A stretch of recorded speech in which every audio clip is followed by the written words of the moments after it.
So my memories of seeing this at the cinema. Let me tell the story to you. I remember going to see this at a local Cineworld cinema. This is in the UK. We have a chain of cinemas called Cineworld, and I remember going to see it and just being so excited to see The Dark Knight. This movie was really hyped, I thought, and for many reasons. It was the second movie. As I said, the boom in superhero movies was really just starting to ignite around this time. You had the death of Heath Ledger prior to the release of the movie, which got more hype for this movie as well. There was a lot of exciting eyes to be watching this. You wanted to go and see this movie.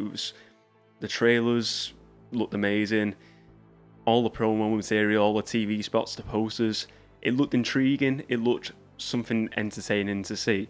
And if you're a Batman fan, it's Batman versus the Joker. We hadn't had a Joker since the last one, which was Jack Nicholson, and that was in 1989. So, nearly 20 years, I believe. So, that's a long time since we've seen a Joker.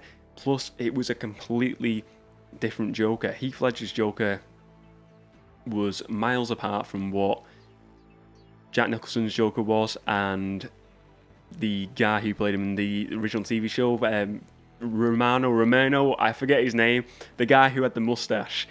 But yeah, he was a psychopath Joker. So I was really amped up to see this movie. And as I said, I really enjoyed Batman Begins when I watched it on DVD.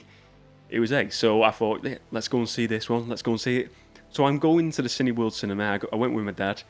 And as I said, I was so amped up to see it. I was just really excited because I was like, yeah, this is going to be amazing. And I heard talk prior to the other people watching it saying, oh, you've got to see this bit, you've got to see this bit. And I'm like, wow, this is going to be exciting. And so I went in the cinema, and straight away, this movie just hits you with the opening scene with the heist. I'm big into heist movies. One of my favourite movies is Heat with Al Pacino and Robert De Niro and Val Kilmer, who is also a former Batman. But, Heat and The Dark Knight, they have, for me, a lot of similarities in the tone. And I think it picks up mainly for me in this opening scene especially. It has a real, Heat feel.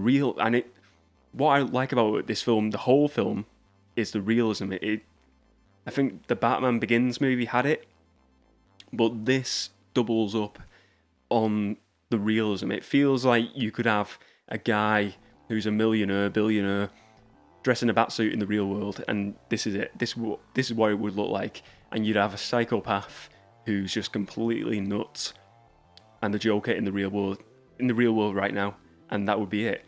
The realism of this movie just really is something and what I love about this whole franchise of Christopher Nolan Batman movies, but this one especially, I feel it's in between The Dark Knight Rises and Batman Begins, and it holds the most realism between all them movies for me. So, as I said, I went in the movie. The opening heist scene is amazing. The introduction of the Joker is phenomenal. I think it sets him up as just this really unique movie villain and just a complete psychopath as well. And he's got all these minions doing the bank job with him, and he's killing each one each time. And then he just throws in that little joke, and he's like, "I'm gonna kill the bus driver" at the end. And then it was just the jokiness of him, but the psychopathness of him, which I love. And like I said, that opening scene just sets up the movie to be a great movie. And the whole movie for me, through all its twists and turns, with Batman sort of going on the side of good and bad in a way. When Rachel Dawes is being kidnapped and Joker's in the cell, and Batman is just beating him down, and when he knows he's got to him, he knows it, and the Batman's just laying into him.